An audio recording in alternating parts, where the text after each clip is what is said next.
What's slapping, guys? It's Tony aka T-Slaps here, back with a brand new Draft League video, baby. I'm your coach of the Austin FC Verdeerlings. This is our week 4 game of the BBR, our Little Cup Draft League, where we use baby Pokemon to duke it out.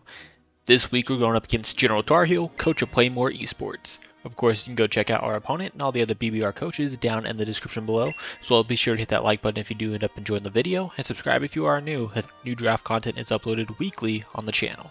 Spoilers for last week's game, so go check that out at the top right hand corner if you haven't seen it already, but we won our first game of the season off a GOAT performance from our team captain and mascot, Apom, utilizing the tech of Upper Hand to beat our priority from our opponent's team. This match marks the midpoint of the season, and we desperately need to pick up a second win if we want a solid chance at playoffs heading into the back half of the season. But of course, that's easier said than done against the General and his powerful squad. Now it's time to tell you what we're bringing and why we're bringing it, so if you're just interested in the battle, there's a timestamp on the screen or in the description to take you to the game. So Tar Heel's team has a ton of offensive threats that my team really cannot guard against, including a Meowth which launches powerful fakeouts and feints, stab, priority, and boosted by technician. It's literally not even fair.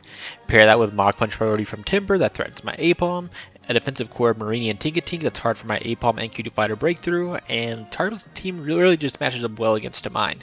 However, the scariest one on his team is for sure the Gible, as one skill shot allows Tar Heel to outspeed my entire team and just threaten a sweep. Starting off our team is our main way of stopping that Gible in Cutiefly. With our held heavy duty boots, we can switch in and prevent the skill shots, which will be very risky as we are threatened by strong coverage options, but allowing Gible to skill shot is the quickest way I lose this game. Our stab Moonblast is really strong into his team outside the Marini, which we can hit with Psychic, or the Tinkatink, which we can easily U-turn out on.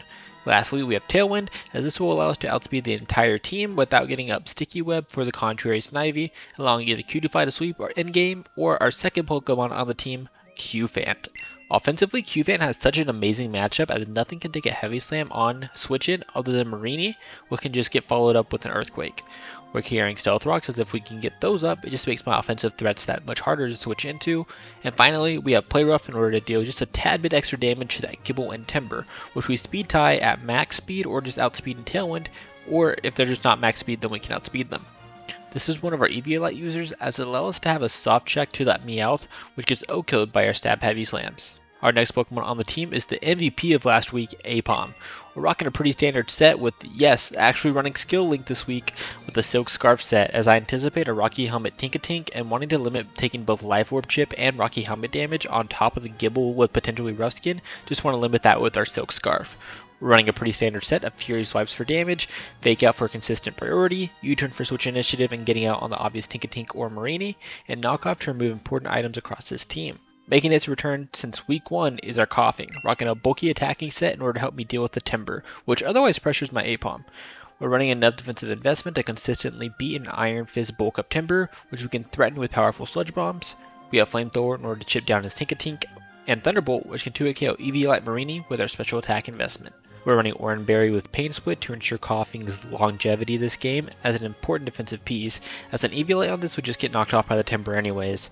We're also Levitate this week over neutralizing Gas as a backup option for the Gible, as we need another reliable pivot than just Cutiefly. Although neutralizing Gas is really nice for the Timber and Snivy especially, I felt like we had enough on the team to beat those down without it.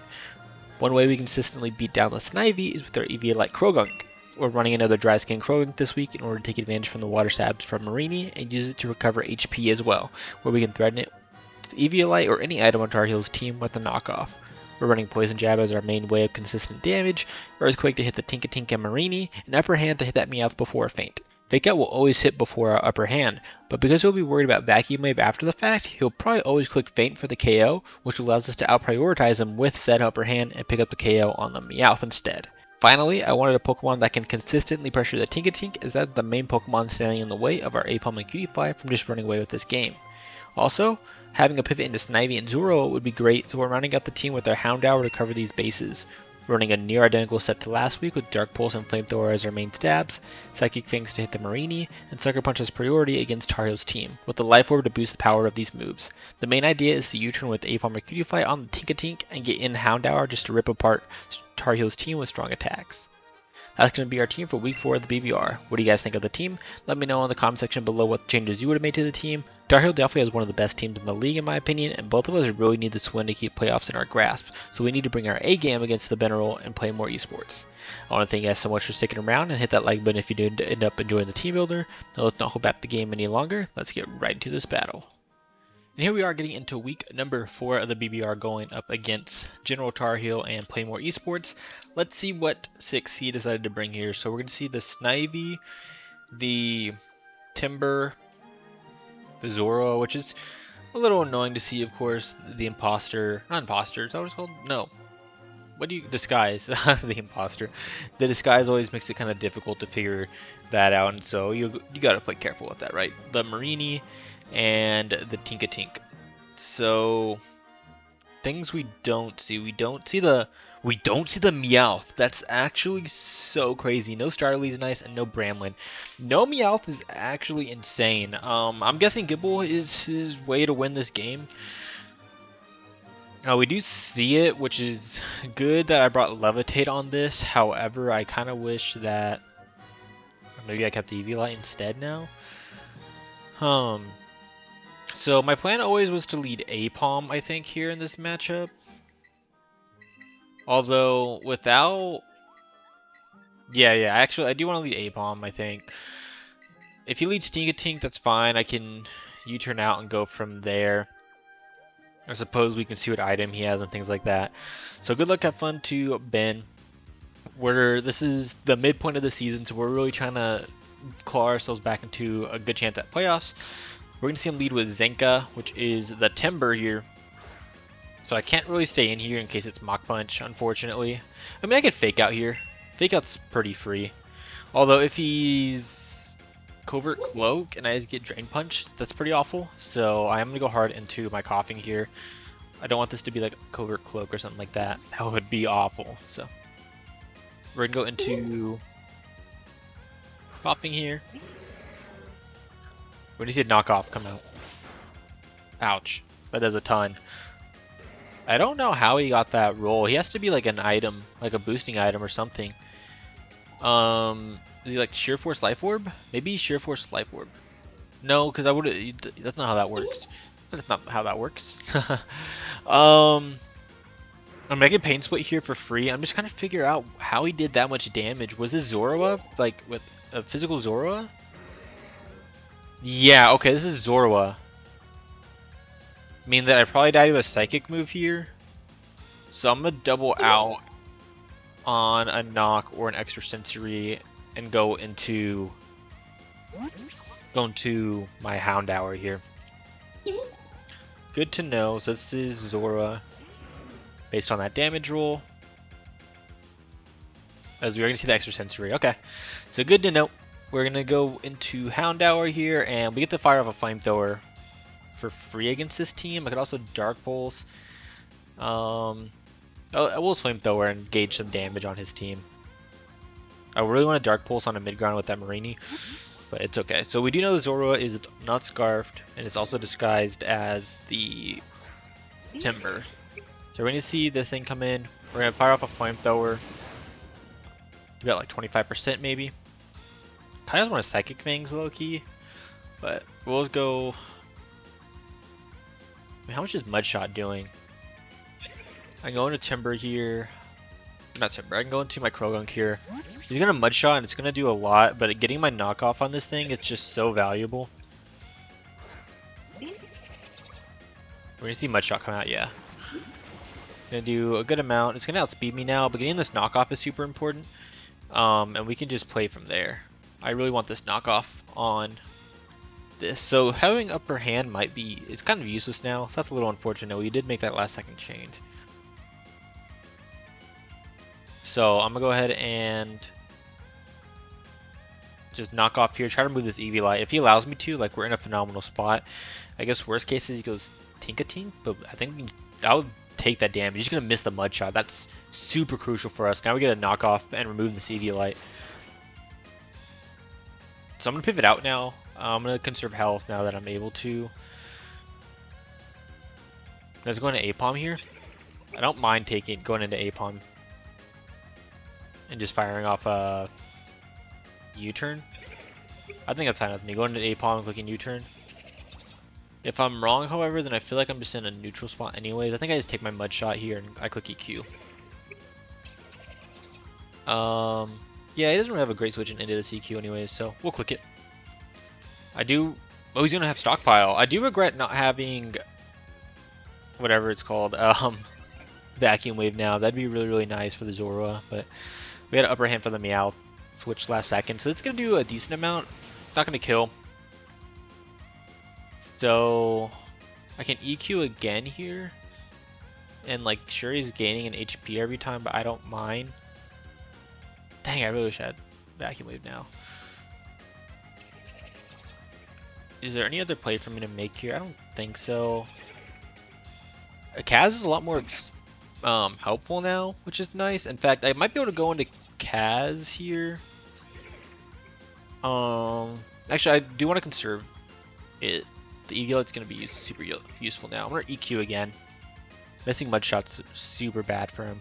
He's going to recover. I mean, he's just playing for crit, or against a potential crit, I think. Suppose I can go into Apom this turn. I mean, he's literally just gaining 1 HP every time. We can just EQ spam here. I don't care if he goes into Snivy. Yeah, he's gonna mud shot. Okay. So, he's gonna knock me down. And down goes the Marini, which is gonna open up my endgame a bit with Cutiefly. So now the only thing that really stops me from winning with Cutiefly is the Tink getting damage on that, which is pressured with the Apom. So we're looking pretty good here. I do just want like damage on the Snivy probably. If I get up rocks, and yeah, this game plan's like adjusting a ton. It went from me winning with Qfant to probably now with Cutiefly because he didn't bring the Meowth to pressure me with Fake Out and Faint. That's crazy. Okay. So down goes Marini. And now probably comes in the Gibble, which isn't great, but I just go into Cutiefly there. If it comes in, if Tink comes in, I go hard Houndour. If Timber comes in, I think I just sack. This isn't any of those though. It's the Gibble, so we're gonna go hard Cutiefly here. We're gonna see what he opts to do. We're gonna see Scale Shot. Cool. That's good for me. As much as I want a U-turn, I don't want to. I really don't want to take any damage or anything. So we're gonna see the Tink come in here, I'm sure. Yeah, we're gonna see Tink. And it's gonna be Air Balloon. Okay. So we're gonna break the Air Balloon, which is super nice. Gonna do a good amount. Air Balloon's gonna pop. And we're gonna just pivot out into our Houndour here. Those Air Balloons pop, so we have to keep in mind Pickpocket. Which is fine. I mean, we already broke the Air Balloon, so we can just EQ now with our Krogunk. I think Snivy probably kills me from this range. I'm definitely after rocks if that's what he decides to do. No, he's just gonna Thunder Wave. Okay. That's fine with me. I get to click Flamethrower for free here. Doesn't have a good switch in. If he goes Gibble, sure. That's fine.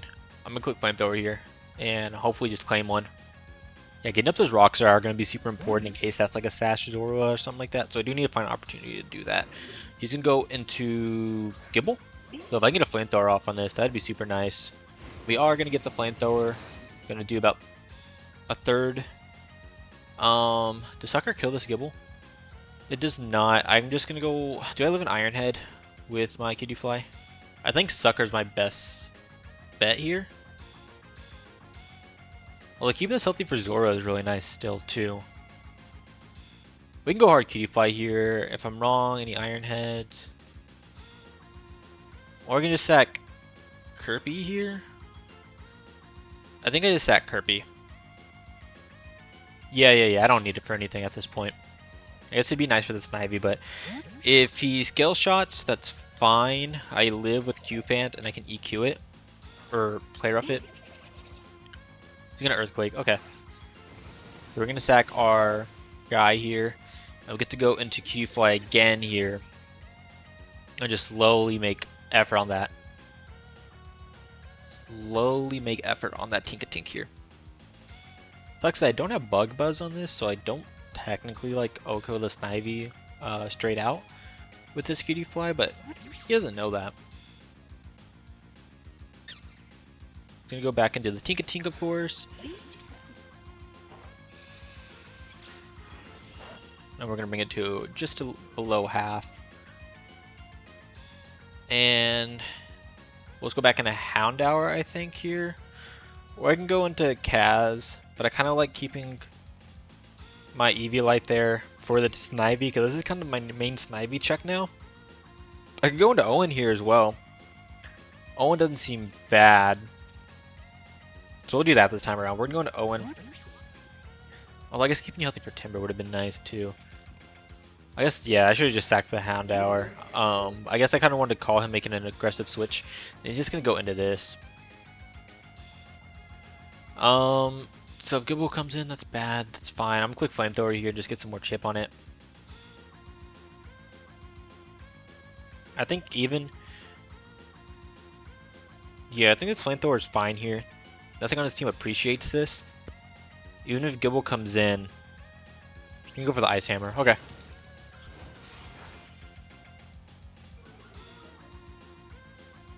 I'm gonna click Flamethrower here. And we're gonna take out the Tink. So now our Cutiefly just got even better. He did get rocks up though, but I mean that's fine. We do have a sack, which is nice. Now the scariest thing is Gibble, which is what I knew going into this mock. Hence the levitate over the Newt gas. I was like going back and forth between those a lot in the mocks. We're gonna see Gibble come in here. Of course I died to a scale shot. Do I care if he scale shots up here? I kind of want to go hard in a Cutiefly, but I just win this game with it, and so I don't love doing that. I guess there's Q-Fant there, which is fine. Q-Fant, like I said, I'm pretty sure lives the hit from Gibble. It actually doesn't. Wow. Even with Eviolite, I expected to. So that's actually changes my plan up a little bit, I think. I think I have to go hard into Cutie to prevent the scale shot. I can win this game otherwise.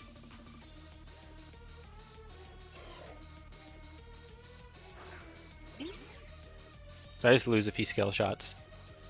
Cool. And he doesn't have a switch into this Moonblast anymore. So if Timber comes in, I U-turn in case it's Zorua. If Snivy comes in, do I just go hard Cutiefly? Or not Cutiefly, hard Q-Fant, because, I mean, what are the odds he's like Scarf Glare? Oh my god, my voice cracked. Scarf Glare, I guess. Alright, we're going to fire off the Moonblast here, and we're going to take out the Gibble, which is awesome for us. Like I said, I think if Zorua, or if Timber comes in here, then we U-turn in case it's Zorua and it's like Sash. Zenka, that's this thing, so I'm going to U-turn here in case it's Sash. Okay, so this is the Timber. And it can just go into our Coughing here.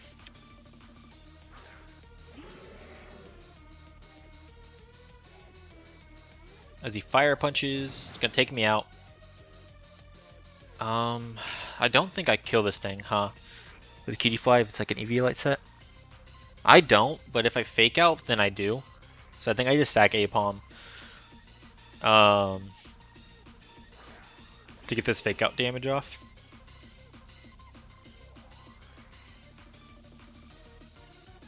I guess if he has Protect, that's a little rough. Like Protect Mach Punch. He's really limited on moves though, like on his Timber, I think, in this matchup. So I don't think he has both. I think he's gonna have Fake Out. Or I think he's just gonna have, I don't think he's gonna have Protect. I don't think he can fit it onto this set. I guess something I didn't think about was, does this get upper hand? Am I gonna get upper handed? It doesn't get upper hand. Okay. This thing's gonna hard pivot out. I'm going to Corvus, the Snivy, I believe. Yeah.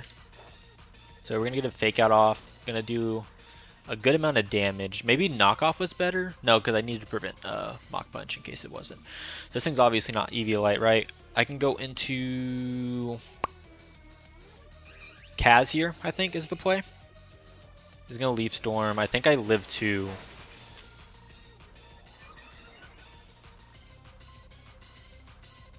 And Heavy Slam should just pick up the KO here. If he goes Zora, then I break a potential Sash, and I think I even kill it. Yeah, I would kill it. He's gonna go into Timber here.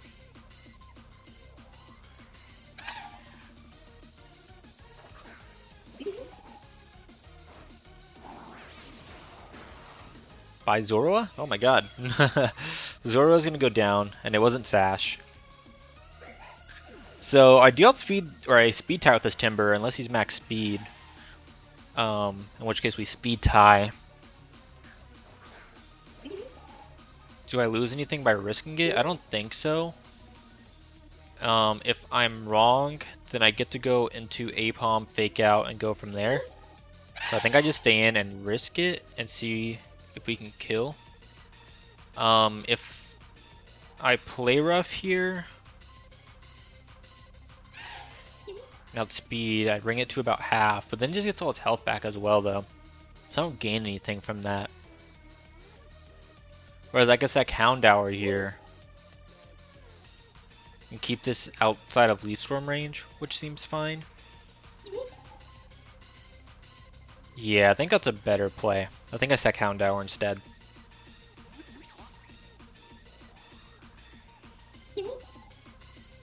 So we're gonna go ahead and stack off Houndour.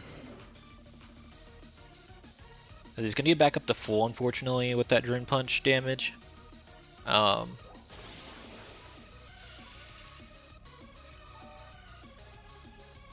now I can go into Apom, fake out, and repeat the cycle one more time. I guess another thing I could have done instead there was gone Cutiefly, bring it down to 1 HP, die, then just go Apom, U-turn, into Q-Pant, and win the game. I think that was actually a better line. Oh well, oh well, oh well. I think that was actually the correct play. It was going to Cutiefly, bring this down to 1 HP. Yeah, that was correct. I made the wrong play here. Oh well. I think we're still in an okay spot to win this game. So we fake out, do a good amount. Even if he Drain Punches me here, he's still outside of range. I just have to land this Fury Swipes, or I can knock off here instead. Actually, if I knock off here, then Cutiefly should always kill, and I don't miss risking a Fury Swipes. So I think that's actually the correct play, is clicking knock off here. So we're gonna knock off, remove, it's Assault Vest, okay. It's gonna Drain Punch, but now it's in range of Cutiefly. Should always be in range of Cutiefly here. Fire Punch kills me, right? Just curious, yeah it does. So we just get to Moonblast here. And that should be game, I think. I think we set it up. Like I said, I think the better positioning there at the end was to go Cutiefly before the Apom, just get the damage off that I needed. But it's okay. This ended up working out, I think, just the same. It's crazy to see no Meowth in this game. And Meowth is really what prevented my Cutiefly from just doing what it could in this game. So to not see that was pretty insane. I'm gonna click Tailwind here, just because I can. I think it's the correct play. I don't even know, to be honest. Just in case Moonblast or U-turn doesn't kill, technically it's like a roll, especially if this thing is... I mean, it shouldn't be EV Light. It's gonna Leaf Storm and miss, so that's unfortunate. I guess he would have had to... I don't even think Crit killed me. Yeah, Crit never killed me, so I don't think there's a wrong play there. We're gonna go ahead and click U-turn, because it does more. And we're going to pick up the KO, so my bad. That Tailwind was not necessary. It looked like a roll from what I was calculating, but GG to Tar Heel. That Mudshot miss was really big. He would have either had his Marini still around, and or my Krogunk would have been dead, or at the very least, like, the game would have been completely different. even if both of them didn't go down there or anything like that, or somehow my Krogan still ended up alive and things, the game would have been different for sure. So I'm sorry to Tar Heel about that. We're going to move up to 2-2 though, passing the midpoint of the season, which is really good for making sure we have a playoff run, hopefully. But I want to thank you guys so much for watching. If you did enjoy, hit that like button and subscribe.